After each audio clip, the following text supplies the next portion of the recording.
पाठ 3 बिहू आ गया। पाठ प्रवेश। बिहू प्राचीन काल से असम में मनाया जाने वाला एक प्रमुख त्योहार है। यह त्योहार एक वर्ष में 3 बार मनाया जाता है। बोहाग अप्रैल के मध्य, माघ जनवरी के मध्य और काती अक्टूबर के मध्य के महीनों में। प्रत्येक बिहू खेती कैलेंडर में एक विशिष्ट चरण के साथ मेल खाता है। 3 बिहू उत्सव में सबसे महत्वपूर्ण और रंगीन है बोहाग बिहू या रोंगाली बिहू, जो कि अप्रैल के मध्य में मनाया जाता है। यह उत्सव कृषि की शुरुआत को भी दर्शाता है। बिहू असम के सभी भागों में रह रही सभी जातियों, जनजातियों तथा सभी धर्म के लोगों द्वारा मनाया जाता है। यह निस्संदेह एक धर्मनिरपेक्ष त्योहार है, जो भिन्न भिन्न जातियों और धर्मों के बीच मानवता, शांति और भाईचारे का संदेश देता है। बिहू असम के लोगों का सबसे बड़ा त्योहार है। असम में बिहू के अतिरिक्त ऐसा कोई त्योहार नहीं जिसे वहाँ के लोग बच्चों से लेकर बूढ़ों तक इतने उत्साह और उल्लास से मनाते हों। यही नहीं, बिहू एक ऐसा त्योहार है जिस पर धर्म, मजहब, जात पात, ऊंच नीच के बंधन टूट जाते हैं और लोग बिना किसी भेदभाव के एक दूसरे को गले लगाते हैं। यूं तो बिहू का संबंध सामान्य तौर पर वसंत काल के बोहाग बिहू से है, मगर असम के लोग एक नहीं 3 बिहू मनाते हैं। वास्तव में ये तीनों बिहू त्योहार एक दूसरे से जुड़े हुए हैं। बोहाग बिहू अप्रैल के मध्य में, माघ बिहू जनवरी के मध्य में और काती बिहू अक्टूबर के मध्य में मनाया जाता है। इसे इस प्रकार भी समझ सकते हैं कि बोहाग बिहू वसंत में, माघ बिहू जाड़े में और काती बिहू पतझड़ में मनाया जाता है। इन तीनों में बोहाग बिहू असम का सबसे महत्वपूर्ण त्योहार है। बोहाग बिहू वसंत, नव वर्ष तथा कृषि इन तीनों का त्योहार है। वसंत ऋतु में प्रकृति की सुषमा अपने पूरे निखार पर होती है। वायुमंडल फूलों की सुगंध से महकने लगता है। उल्लास और उमंग से भरे लोग बोहाग बिहू के त्योहार पर मस्ती से झूम उठते हैं, नाचते हैं, गाते हैं और हर तरह से अपना मनोरंजन करते हैं। इसीलिए इसे रंगोली बिहू भी कहते हैं। बोहाग असम पंचांग का पहला और चौथ अंतिम महीना है। इस प्रकार बोहाग बिहू नए वर्ष के आगमन का सूचक है। इस अवसर पर लोग पूजा पाठ करते हैं, बड़ों के प्रति आदर दिखाते हैं और उनका आशीर्वाद लेते हैं। बोहाग बिहू खेती बाड़ी आरंभ करने का भी प्रतीक है। इस त्योहार पर जो समारोह होते हैं उनका संबंध स्पष्ट रूप से कृषि यानी खेती से है। बोहाग बिहू के पहले दिन को गोरू बिहू कहते हैं। इस दिन विशेषकर घरेलू पशुओं की खूब सेवा की जाती है। लोग सवेरे सवेरे ही गौशाला को साफ करने में जुट जाते हैं। फिर गाय के पैर धोते हैं, उनके सींगों और खुरों पर तेल मलते हैं और कभी कभी उन्हें फूलों से भी सजाते हैं। इसके बाद उन्हें निकट की नदी या तालाब पर ले जाया जाता है और वहां उन्हें विधि पूर्वक नहलाया जाता है। इसके बाद उनके गले में बंधे पुराने पगहे खोलकर उन्हें उस दिन के लिए खुला छोड़ दिया जाता है। युवक तब घर लौट आते हैं और बड़े बूढ़ों की सेवा शुश्रूषा करके उनका आशीर्वाद लेते हैं। परिवार के बड़े बूढ़े विधि पूर्वक स्नान करके अपने पारिवारिक पूजा स्थल पर या मंदिर में जाकर प्रार्थना करते हैं। शाम को जब गायें लौटकर आती हैं तो गौशाला में मिट्टी का दीपक जलाकर रख दिया जाता है। गायों को नए पगहों से बांधा जाता है। फिर गौ पूजा की जाती है और उन्हें मिष्ठान्न खिलाए जाते हैं। मक्खी, मच्छरों, बीमारियों तथा दूसरी बुराइयों को मार भगाने के लिए धान की भूसी वगैरह जलाई जाती है। अगला दिन यानी बोहाग का दूसरा दिन मानव बिहू यानी मानव बिहू कहलाता है। इस दिन भी लोग बड़े बुजुर्गों को आदर देते हैं और अपने संबंधियों और मित्रों से भेंट करने जाते हैं।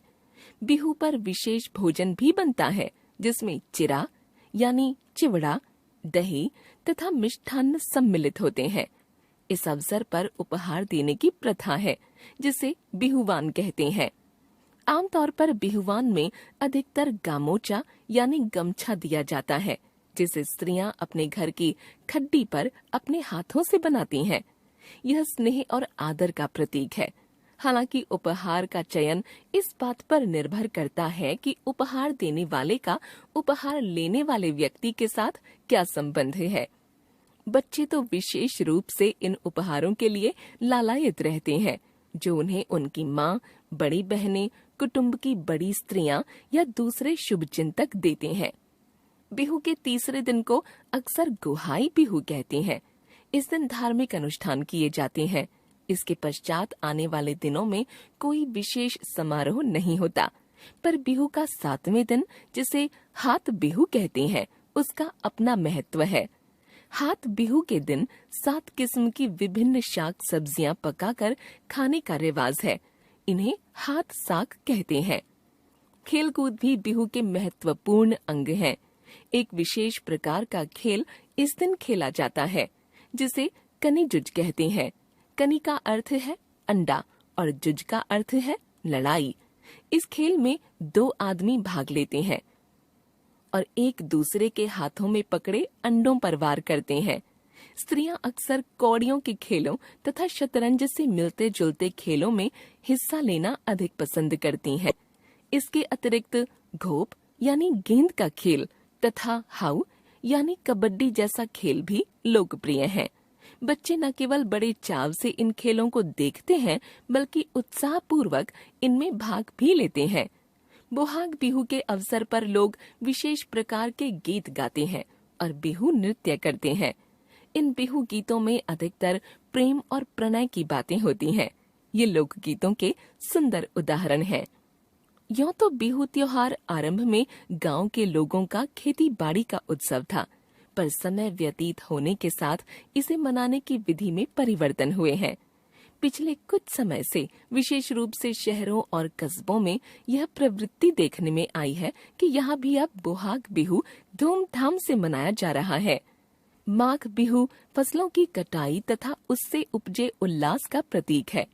यह त्योहार जाड़ों में तब मनाया जाता है जब फसल कट चुकी होती है और ग्रामीण लोग फुर्सत में होते हैं। इस बिहू के त्योहार पर मुख्य रूप से भोज देने की प्रथा है और इस कारण इसे भोगाली बिहू अथवा भोग उपभोग का बिहू भी कहते हैं। इसके साथ अग्नि के उत्सव भी जुड़े हुए हैं, जैसे होली जलाना इसका एक महत्वपूर्ण अंग है। बिहू से पहले दिन की संध्या वेला में प्रत्येक घर में विशेष भोज होता है, जिसमें मांस, मछली और दूसरे व्यंजन परोसे जाते हैं। मछलियां अक्सर दिन में निकट की नदियों या झीलों से पकड़कर लाई जाती हैं। कुछ इलाकों में गांव के लोग इकट्ठे होकर मछली पकड़ने निकलते हैं और खूब आनंद मनाते हैं। युवकों और बालकों के समूह भेला घर और मेजी के भीतर या उनके इर्द गिर्द प्रीति भोज करते हैं। भेला घर और मेजी विशेष रूप से निर्मित ढांचे होते हैं, जिनका निर्माण भूसे, केले के सूखे पत्तों, हरे बांसों आदि से किया जाता है। यहाँ युवक और बालक अलाव के चारों ओर बैठकर गप्पे हाँकते हुए या गाते हुए सारी रात बिता देते हैं। अलाव के लिए ईंधन पहले से ही एकत्र करके रख लिया जाता है। सुबह सवेरे सभी स्नान करते हैं और फिर भेला घर और मेजी में आग लगा देते हैं।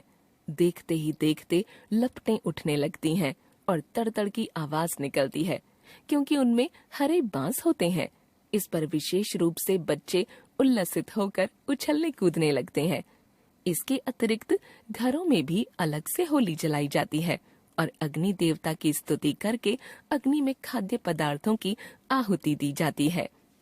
इसी बीच घर की स्त्रियां बिहू के अवसर के लिए विशेष खाद्य पदार्थ बनाने में व्यस्त रहती हैं, जैसे चीरा यानी चिड़वा, पीठा यानी चावल की टिकिया, तरह तरह के लारू यानी लड्डू तथा कराई यानी तरह तरह के भुने हुए अनाज का मिश्रण आदि। ये चीजें दोपहर के भोजन के समय गुड़ और दही के साथ खाई जाती हैं। मित्रों और संबंधियों को भी न्योता दिया जाता है। यह सिलसिला कई दिनों तक चलता है। काती बिहू एक दिन का त्योहार है। यह त्योहार आहीन अक्टूबर-नवंबर महीने के अंतिम दिन मनाया जाता है। इस समय धान की फसल पूरी तरह पकी नहीं होती और कोठार यानी अन्न भंडार लगभग खाली होते हैं। इसीलिए इसे कंगाली बिहू यानी कंगाल बिहू कहते हैं। इस त्योहार पर भोज नहीं होता। काती बिहू पर मुख्य रूप से आंगन में तुलसी की पूजा की जाती है। उसके निकट ही एक छोटा सा केले का पौधा भी लगाया जाता है। संध्या काल होते ही तुलसी के सामने और केले के पेड़ के तने पर मिट्टी के दीपक जलाए जाते हैं। इसके अतिरिक्त अन्न भंडार में, पिछले आंगन में तथा धान के खेतों में भी दीपक जलाए जाते हैं। स्त्रियां और बच्चे तुलसी के सामने माथा टेक कर भजन गाते हैं। एक भजन इस प्रकार है। तुलहीर तले मृग पहु सरे, ताके देखी राम सनद रे शरधनु धरे। अर्थात तुलसी के वृक्ष के नीचे मृग चढ़ते हैं। यह देखकर रामचंद्र जी धनुष बाण उठा लेते हैं। कुछ लोग धान के खेतों में धार्मिक अनुष्ठान भी करते हैं ताकि धान की फसल अच्छी हो। निस्संदेह बिहू पर्व गौरवपूर्ण परंपरा की पहचान कराते हैं। विभिन्न जातियों और धर्मों के बीच मानवता, शांति और परस्पर मेल जोल का आह्वान करते हैं।